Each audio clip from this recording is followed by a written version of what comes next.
Mateus capítulo 13, versos 31 ao 35.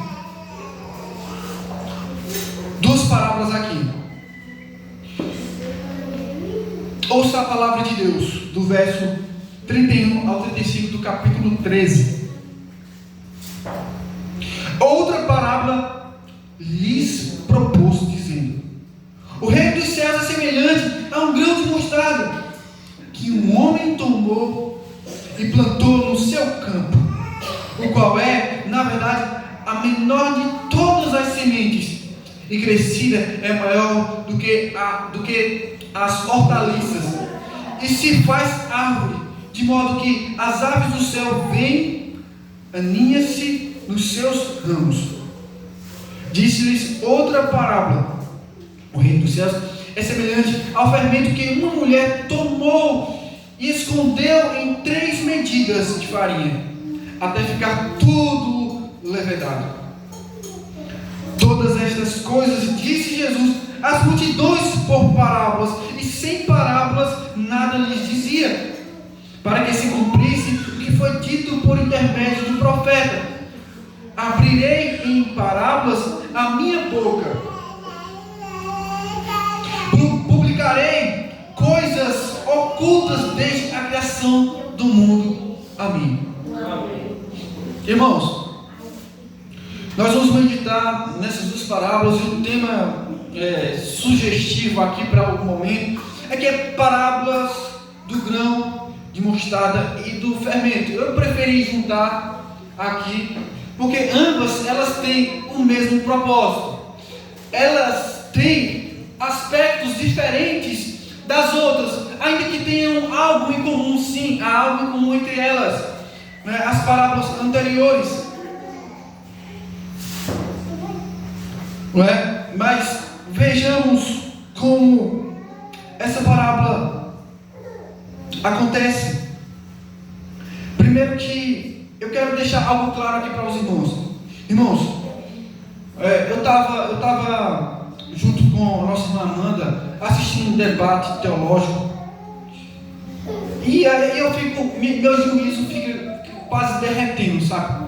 Com certas coisas, irmãos, porque nós estamos vivendo dias difíceis demais, onde parece que não tem mais critério, parece que não tem mais importância pegar a palavra de Deus, ler ela e procurar o sentido da palavra de Deus, entender o que Deus quer nos ensinar, entender o que Deus está dizendo aqui. Estamos vivendo épocas em que a hermenêutica, que é a arte de interpretação, e aqui nós usamos a hermenêutica bíblica, que é a arte da interpretação das Escrituras.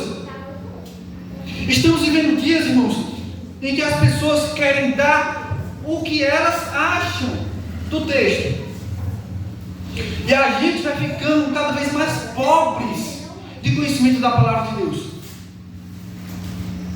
É complicado, está complicado demais, a tal ponto que se alguém vier falar para mim: ó, eu acho que é isso que é a palavra de Deus, isso aí não tem nem critério nenhum para examinar as Escrituras.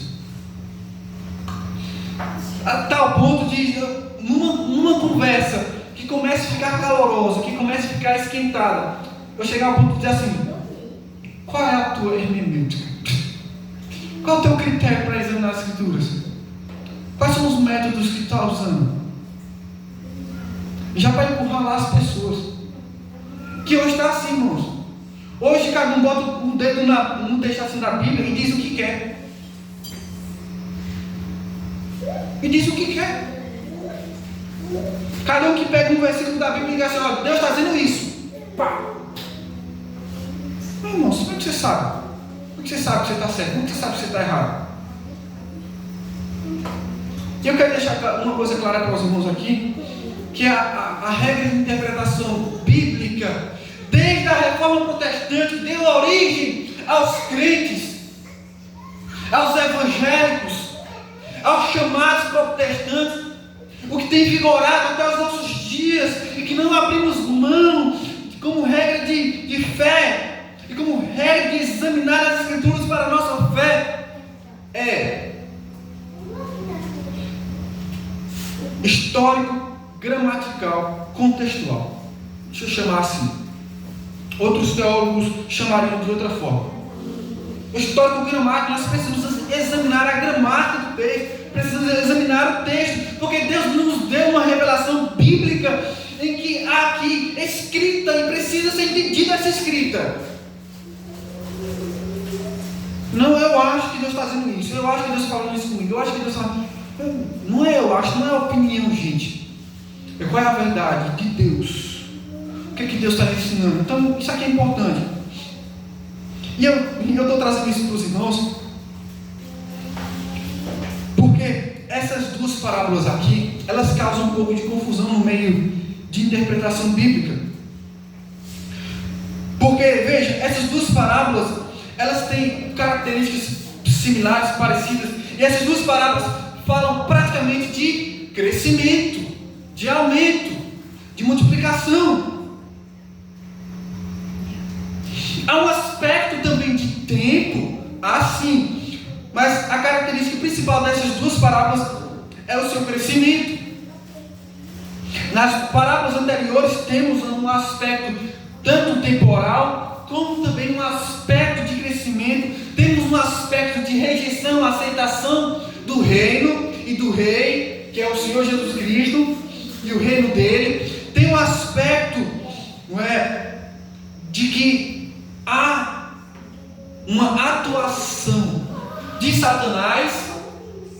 Nós vimos anteriormente, principalmente na parábola da semeadura, a parábola do semeador.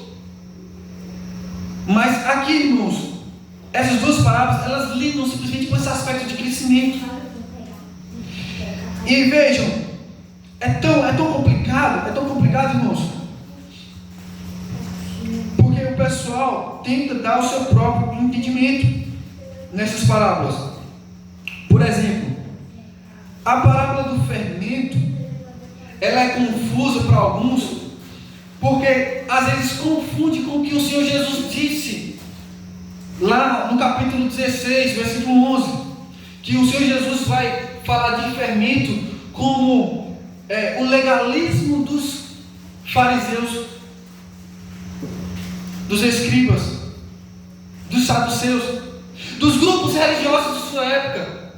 Então tem uma conotação má do que é perverso, do que é mal, do que é proveniente de Satanás, mas não é o caso aqui, gente. Isso aqui é uma parábola, precisa ser interpretada como parábola e não trazer sentido literal para a coisa. De tal maneira que, como a parábola do semeador traz uma conotação de uma atuação de Satanás, porque o Senhor Jesus dá o sentido da parábola, mas a parábola anterior aqui é a parábola do grão de mostarda, que traz a ideia de um crescimento de tal maneira em que essa semente ela prospera de tal maneira que cresce a tal ponto em que as aves procuram fazer ninho. Aves desde o Antigo Testamento, e aves para os judeus, em algum sentido, tinha uma conotação má e perversa, proveniente de Satanás, como maneira de simbolizar algo mal, simbolizar algo perverso, simbolizar uma atuação espiritual do mal, como demônios e o próprio Satanás. Só que não é o caso aqui, gente. Não é o caso. Porque são parábolas concernentes ao progresso do reino de Cristo. E nós não podemos ir além do que o texto nos ensina, ou o que o texto nos diz. E as características principais desses versos aqui, do verso 31 ao 33, é o crescimento somente. Se o Senhor Jesus tivesse dado o sentido do texto, dessas parábolas, se ele tivesse explicado essas parábolas, não teria confusão. E não estariam as pessoas procurando dar sentidos diferentes ou literais a esses textos. Então eu queria primeiro desfazer para vocês essa complicação, essa dificuldade de interpretação nesses dois últimos aqui textos de parábolas nessa sessão. já desfazer essa má compreensão, esse mau entendimento a respeito dessas parábolas, dessas duas histórias que o Senhor Jesus cria para apresentar aspectos do seu reino. Mas vamos ver a parábola e procurar o sentido dessa parábola no que o Senhor Jesus nos revelou aqui, tá? Descartando essas duas possibilidades de interpretações dos versos 31, 32 e 33. Mas vamos lá. Parábolas do grão de mostarda e do fermento. Esse é o nosso tema, não é? E essas parábolas elas se encontram, não é, em uma ocasião em que o Senhor Jesus termina de proferir uma parábola anterior, que foi a parábola do trigo e do joio. Agora ele acrescenta mais duas, né, que são essas aqui, levando em conta o aspecto do tempo e do crescimento, tendo como principal característica o crescimento. Nós vamos entender quais aspectos de crescimento são esses aqui, né, nas duas parábolas. Nós vamos examinar primeiro o grão de mostarda, do verso 31 a 32, e esse é o nosso ponto. Não tem nada diferente aqui não. Vamos seguir a lógica das parábolas. O grão de mostarda primeiro, verso 31 ao 32. O Senhor, outra parábola lhes propôs, dizendo: o reino dos céus é semelhante a um grão de mostarda, que o homem tomou e plantou no seu campo. Então pega esses aspectos aqui dessa parábola. Primeiro, aquilo que é principal das parábolas. Ele está comparando o seu reino. Ele está comparando aquilo que ele está trazendo, aquilo que ele está anunciando, aquilo que ele trouxe. E veja que ele é o próprio rei, nós já vimos isso. Ele é o próprio Messias, anunciando aquilo que ele veio trazer para nós, o seu reino. E é comparado com uma plantação, não é? E aqui, essa plantação é uma plantação no seu campo, e é o que acontece na parábola anterior. No verso 24 diz que um homem que semeou boa semente no seu campo. Então o campo aqui é se referindo ao que é do seu domínio. Então o homem aqui, ele tem domínio sobre a terra, ele tem domínio sobre o campo. O campo lhe pertence e ele semeia a semente de grão de mostarda. Um aspecto da semente do grão de mostarda que é importante nós frisarmos é que ela é uma semente minúscula. Verso 32, o qual é na verdade a menor de todas as sementes, e crescida é maior do que as hortaliças. Calma aí, vamos devagar. Veja que o Senhor Jesus diz que a semente de grão de mostarda é a menor semente. Bom, o que o Senhor Jesus não está querendo dizer? Que só tem o grão de mostarda com pequena semente. Há tantas outras sementes pequenas. Então nós temos aqui uma figura de linguagem. Nós temos uma figura de linguagem que o Senhor Jesus dá a importância da semente do grão de mostarda pela sua maneira de ser pequena, pequena, minúscula, e crescida é maior do que as hortaliças. Isso aqui é interessante, irmãos, porque o Senhor Jesus ele propõe um reino que cresce. E essa é a característica principal da parábola. O reino do Senhor Jesus Cristo é um reino que cresce, é um reino que avança. Eu quero que vocês saibam de uma coisa: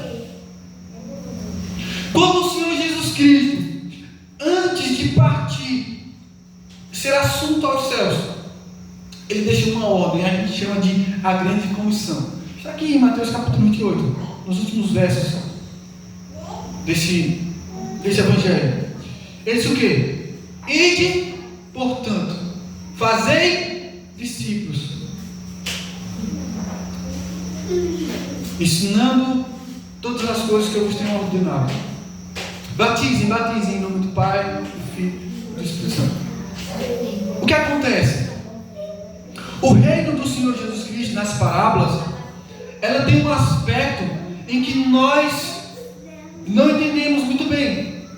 Quem é que cultiva esse campo? Quem é que planta? Quem é que colhe? Quem é que dá o crescimento? Quem é que avança esse reino? É o próprio Jesus Cristo. Isso não é maravilhoso, não? E o que parece é que Ele nos usa para isso. E o que é interessante é que Ele quer nos usar. Mas quem faz o crescimento é Ele, desse reino. Quem avança esse reino é Ele. E já aqui de início, irmãos, nós poderíamos entender o seguinte: que maravilhoso! Que maravilhoso! Saber que não depende de mim, não depende de você, mesmo assim Ele nos quer usar para que haja o avanço do seu reino. É um privilégio enorme que o Senhor Jesus Cristo nos dá, e não somente de nos plantar no seu reino, mas também de nos usar para o avanço do seu reino. E é um privilégio tão grande que nós o desprezamos. Como também pode ser desprezada um grão de mostarda, uma semente de mostarda. Uma igreja pequena, 12 discípulos, 12 apóstolos poderiam ser simplesmente ignorados. Mas esse reino não dependia de 12 discípulos, de 12 apóstolos. Esse reino não depende de uma pequena igreja como a nossa. Depende da força, do poder de Cristo, que implanta o seu reino.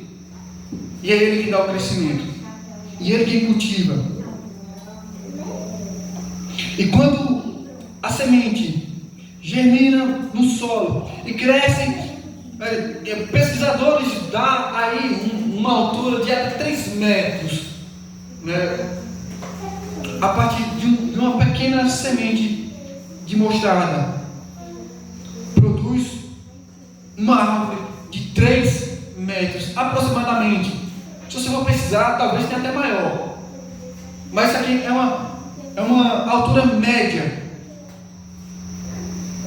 Então veja, o Senhor Jesus disse que ela se faz árvore, de modo que as aves do céu vêm aninhar-se nos seus ramos. Aninhar-se nos seus ramos, ou seja, vêm fazer morada. As aves dos céus. Intérpretes, né? Liberais, chamariam isso aqui de que há uma aproximação dos falsos cristãos. Não é? Intérpretes liberais vão dizer que não é, a árvore grande aqui é o povo de Deus, e no meio do povo de Deus tem as aves do céu, não é, que são pessoas perversas e pessoas más, os falsos cristãos. Mas não é esse talvez o sentido do texto. Talvez o sentido do texto esteja mais ligado ao que diz Ezequiel capítulo 17, versículo 23. Em Ezequiel capítulo 17, versículo 23, há uma promessa. E quando Ezequiel, no capítulo 17, versículo 23, lança essa promessa de Deus a respeito de aves que se aproximam de uma árvore para fazer morada e fazer ninhos. Aqui se refere aos gentios.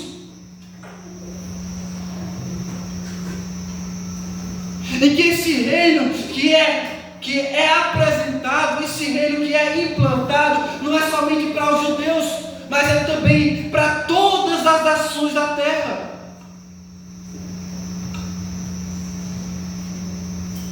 Então, seguindo a promessa de Ezequiel, do capítulo 17, versículo 23, em que Deus promete que ajudaria pessoas de todas as raças, de todas as tribos, de todas as nações, se encaixam com a parábola. Traz sentido para o que o Senhor Jesus quis dizer com as aves vindo do céu e se aninhando.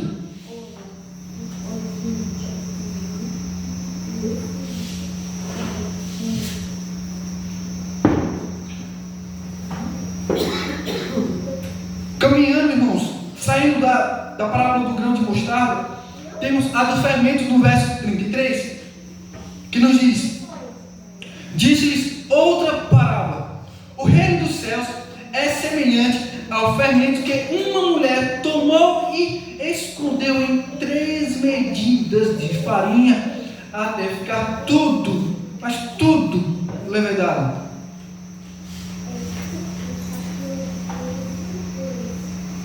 E aqui, os teólogos liberais diriam que o reino do Senhor Jesus Cristo, ele tem uma infiltração do legalismo, algo que era semelhante ao que o Senhor Jesus acusava os fariseus, em que o Senhor Jesus alertava os seus discípulos. No capítulo 16, aqui em Mateus temos, versículo 16, ou capítulo 16, versículo 11, que diz assim: como não compreendeis que não vos falei a respeito de pães, e sim acautelai-vos do fermento dos fariseus e dos saduceus. Teólogos liberais iriam ter a tendência de chegar a essa mesma conclusão. Quando as parábolas, elas têm os seus aspectos em crescimento, em avanço, ainda que o fermento seja visto como algo mau e perverso, aqui parece que não.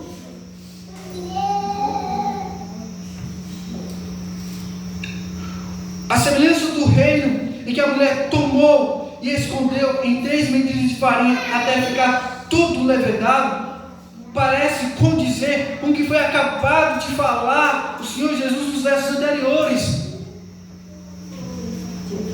Por isso, os aspectos das parábolas aqui do reino de Cristo têm maior sentido entre elas do crescimento, do tempo. Como que a semente, ela precisa ter um tempo para crescer, como que o pão, a massa que foi feita aqui para crescer, tem um tempo para que ela cresça. O Senhor Jesus, ele usou a plantação como uma maneira de manifestar a questão tanto do tempo, como a questão também do seu crescimento, o crescimento do seu reino. E apenas alguns, ele deu sentido de que havia uma interferência de Satanás, o que não é o caso dessas duas parábolas. Por isso que o sentido do 33 deve ser seguido conforme o do grão de mostarda, a do fermento também, desligando de qualquer equívoco de apontar que o reino de Cristo tenha esse aspecto que cresça com fermento, como se fosse um aspecto maligno no reino de Cristo. Nós precisamos evitar esses equívocos, porque se o reino de Cristo cresce,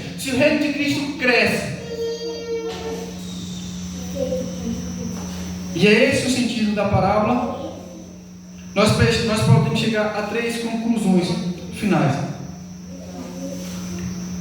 Primeiro, o reino de Jesus, ele é anunciado entre os judeus, mas também atraiu os gentios. O reino de Cristo foi apresentado, foi anunciado entre os judeus, entre o povo de Israel, mas chegou até nós. E você deveria se alegrar nisso. É possível agora você conhecer Jesus. É possível agora você fazer parte do reino de Deus. É possível agora você nascer de novo. É possível agora você ter fé. É possível agora você ter uma nova vida. É possível agora você ser feito filho de Deus. É possível agora você ser salvo.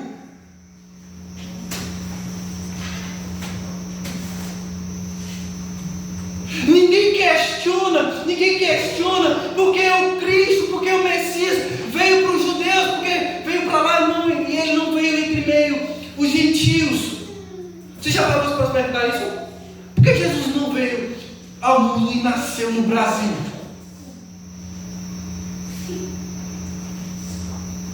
Tem toda uma história. Deus começou uma história com o povo por meio da graça, fazendo pactos e pactos, aliança e aliança, visando alcançar todas as nações por meio do seu Filho Jesus Cristo. E a razão por que Cristo veio primeiro para os judeus é porque para o povo que se chamava pelo nome de Deus, mas que estava desviado como filho pródigo, estava em decadência religiosa.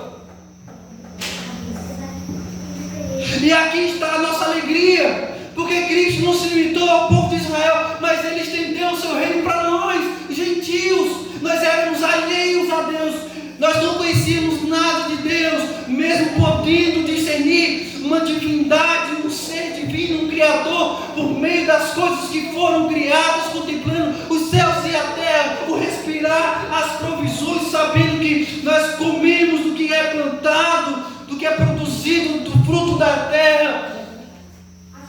Não coma e você vai estar fraco. Não beba água e você morrerá. E todas essas coisas nos levam a discernir que há um Criador que mantém todas as coisas em ordem. Mas a luz da criação não é suficiente para produzir salvação em nossos corações. Era necessário e é necessário que haja uma atuação, uma manifestação de Deus, do próprio Deus, o Deus Criador em nossos corações. Por isso que o mesmo Deus que disse haja luz, que trouxe todas as coisas à existência, Ele trouxe o seu Filho a esse mundo para que a luz de Cristo resplandecesse nas trevas dos nossos corações, para que pudéssemos ter vida e vida eterna. O reino foi apresentado para nós, o reino se chegou até nós. Louvado seja Deus. Quero você nessa noite fazer parte do reino de Deus. Entregue sua vida a Cristo. Se confesse como filho de Deus, se batize em nome do Pai, do Filho e do Espírito Santo. Se você está aqui essa noite e já fez isso, se apegue a isso. Você faz parte do reino de Deus. O reino foi oferecido a nós, o reino já chegou até nós. O reino de Cristo está crescendo, e o reino de Cristo cresceu até chegar a nós. Se nós seguimos os aspectos do crescimento do reino dessa maneira, vamos ver a segunda coisa que nós podemos perceber a partir da parábola do fermento é que o reino de Jesus é para além das fronteiras de Israel, para todas as nações da terra.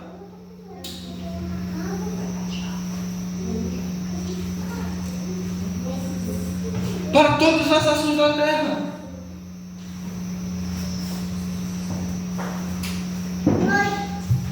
O Senhor Jesus, Ele rompe as fronteiras, Ele rompe o preconceito étnico. O Senhor Jesus rompe o preconceito com os gentios. O Senhor Jesus rompe o preconceito com os samaritanos. O Senhor Jesus rompe as barreiras. E essa era a queda principal dos fariseus, dos escribas, dos saduceus, dos essênios, dos zelotes, os principais grupos religiosos da época de Jesus. É que eles pensavam que Deus tinha promessa de um Messias para eles e para eles somente. Mas veja que o Senhor Jesus Cristo vem falando de seu reino como algo que cresce. algo que se expande, e não algo que se limita. Isso nos leva a entender, irmãos, que toda pessoa que ainda não é convertida, que ainda não entregou a vida do Senhor Jesus, é um campo missionário para nós. É um campo missionário para nós pregar o Evangelho, falar de Jesus, falar da salvação. Porque isso nos rouba o ego de acharmos que Cristo veio para mim, Ele é o meu Salvador somente. Não, calma. Qual a necessidade de evangelização? Qual é a necessidade de evangelizarmos? Qual é a necessidade de fazermos parte das programações da igreja e que promovem evangelismos? Qual é a necessidade da igreja se entender como uma engrenagem que se encaixa, que se engaja, que se envolve e que busca agir juntos em prol do reino? O reino de Jesus é para além das fronteiras de Israel. O reino dos céus é para nós e todos aqueles que crerem em Jesus como seu Salvador, e todos aqueles que entregarem a vida ao Senhor Jesus como seu Salvador. E por último, nós vemos o cumprimento profético no terceiro ponto, nos versos 34 ao 35. Aqui é lembrado mais uma vez do cumprimento profético. Agora, o Mateus, ele já não mais diz que os discípulos procuraram o sentido e diz o que Jesus falou. Mas aqui o próprio Mateus já diz, tendo a pressuposição, já tendo tudo, já pré-definido em sua mente, de que era esse o propósito das parábolas. Porque ele aqui já atua como quem já tem conhecimento, como já tem ciência do que, por que Jesus está falando por parábolas. Verso 34 ao 35, o cumprimento profético. Sim, todas essas coisas disse Jesus às multidões por parábolas, e sem parábolas nada lhes dizia. Sim, o Senhor Jesus, Ele não falava algo a respeito do seu reino, Ele não ensinava nada a respeito das parábolas do seu reino de forma clara, de forma evidente, de forma que todos pudessem entender. Nós já vimos o porquê disso. A dureza de coração. Para que se cumprisse o que foi dito por intermédio do profeta: abrirei em parábolas a minha boca, publicarei coisas ocultas desde a criação do mundo. Está aqui a revelação. Eu acho interessante hoje, como crentes, como movimentos evangélicos, dão ênfase na revelação. Deus está me revelando, se Deus está me revelando aqui. Fofoca, gente. Fulano que falou de fulano para ciclano, fulano que falou de Beltrano para Beltrano. Depois chega na hora do culto, lava a roupa suja. Fofoca. Quando é na hora do culto, todo mundo pronto para receber cacetada no lombo. Fofoca vai, fofoca vem, chega na hora do culto, o pastor está sabendo de tudo. E lava a roupa suja de todo mundo. E Deus está me revelando. Conversa, gente. Revelação é isso. Revelação é a manifestação da glória do reino de Deus, da revelação, que é algo que Deus deixou oculto desde a fundação do mundo. E você acha que isso é pequeno? Não, isso não é pequeno. Deus ocultou o seu reino, Deus ocultou a revelação do Messias, do Cristo, do seu Filho. A manifestação foi para os últimos dias. Isso é revelação. É manifestar a glória de Cristo, é manifestar a beleza de Cristo, é revelar a beleza do seu reino, é revelar a salvação. Algo que Deus manteve seguro, apenas apresentando promessas e mais promessas. E o povo da antiga aliança só foi salvo por causa dessas promessas.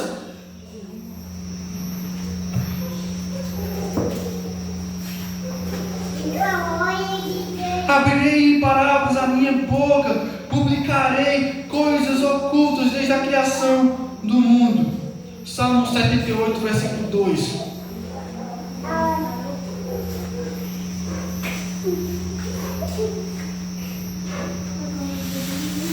Aquilo que o salmista disse tem o seu significado aqui, tem o seu sentido aqui.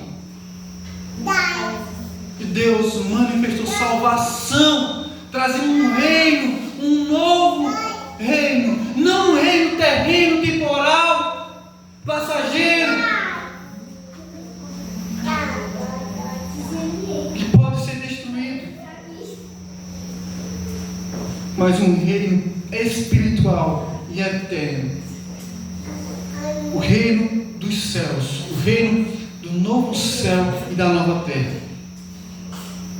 Só é possível fazer parte desse reino de Cristo se rendendo ao Rei Jesus Cristo. Ninguém pense que vai fazer parte do reino do grande Rei sem antes se submeter a Ele, sem antes se render a Ele. Não basta confessar, dizendo assim: eu acredito em Jesus, eu creio em Jesus. Precisa se render, entregar a vida a Ele. E aí sim, apenas alguém que entrega a vida a Ele pode fazer parte desse reino. Aqui nos dá nossa última aplicação a respeito disso, que o reino de Jesus é a revelação da salvação que está oculta nas promessas. Quer discernir as promessas de Deus para a sua vida? Ele prometeu o seu Filho, Ele prometeu salvação, Ele prometeu livramento do lago de fogo do inferno, Ele prometeu uma nova vida, Ele prometeu cuidar de você todos os dias até a consumação dos séculos. Ele prometeu algo maior do que você pensa. Não é sobre ter uma vida confortável nesse mundo, não é sobre você ter saúde mental, saúde, bem-estar, ou você estar isento de enfermidades, isento de tribulações, isento de qualquer tipo de sofrimento nesse mundo. Não! Privações financeiras,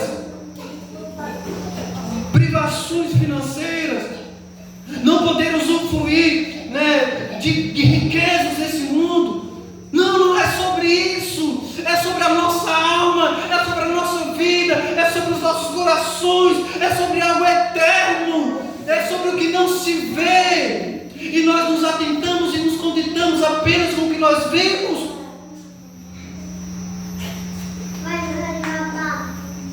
O reino de Jesus é a revelação para nós de salvação, algo que estava oculto, e nos foi revelado. Creiamos de todo o nosso coração nessa salvação, nesse reino e no Rei Jesus, e que sejamos submissos a Ele, aprenda com Ele, viva com Ele, siga os seus ensinamentos e faça parte da sua igreja, porque a igreja é do Senhor Jesus Cristo, o grande Rei. A igreja não é minha, a igreja não é de ninguém além do Cristo que pagou o preço pela igreja. Ele mesmo disse: eu edificarei a minha igreja, a igreja de Jesus. Ou você faz parte dela, ou você está perdido. Que nós creiamos nas verdades reveladas para nós aqui nessa noite. Que creiamos na palavra de Deus. Que creiamos no Rei Jesus. Que nós não sejamos presunçosos em presumir que está tudo bem entre nós e Deus. Desconfie de sua firmeza. Desconfie se você realmente faz parte desse reino. Procure, se preocupe. Não se contente com pouco.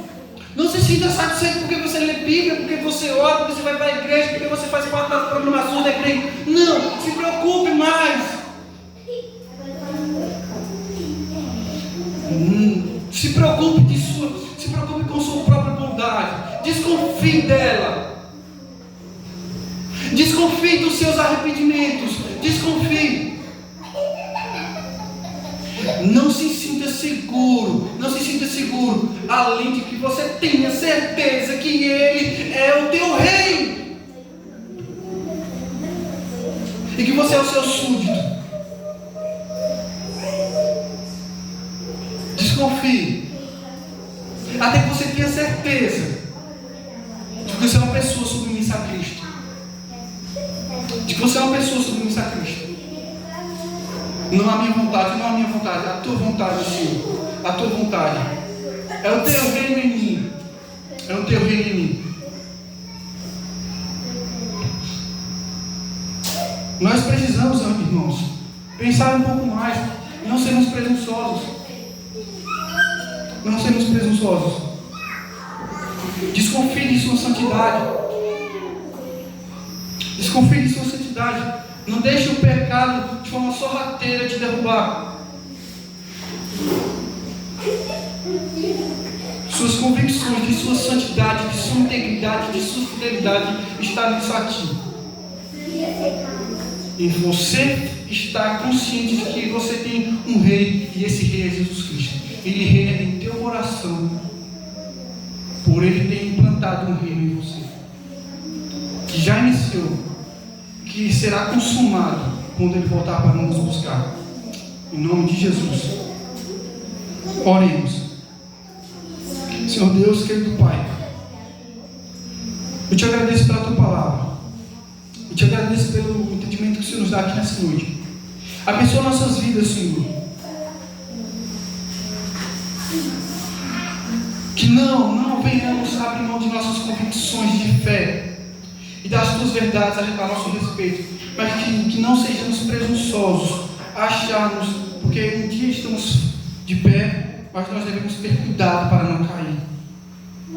Nós devemos cultivar, Senhor Deus, o reino que o Senhor implantou em nós e descansar na força do teu poder, porque nós temos a presença do teu Espírito que cuida e que vela por nós, que intercede por nós com gemidos inexprimíveis, nos ajudando dia após dia em nossas fraquezas, nos assistindo e nos conduzindo.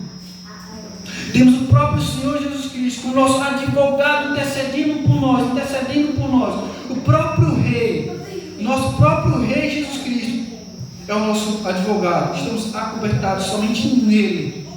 Que sejam essas nossas convicções, e não nos nossos acertos, e nem caiamos em desânimo, em angústia nos nossos erros, mas nas convicções sejamos fortalecidos de que nós fazemos parte do reino, que nós temos um rei cuidando de nós. Abençoa-nos, ó Pai. Se há alguém aqui que ainda não entregou a vida para o Senhor Jesus, se renda ao rei para fazer parte do seu reino. A única forma de ser salvo, em nome de Jesus.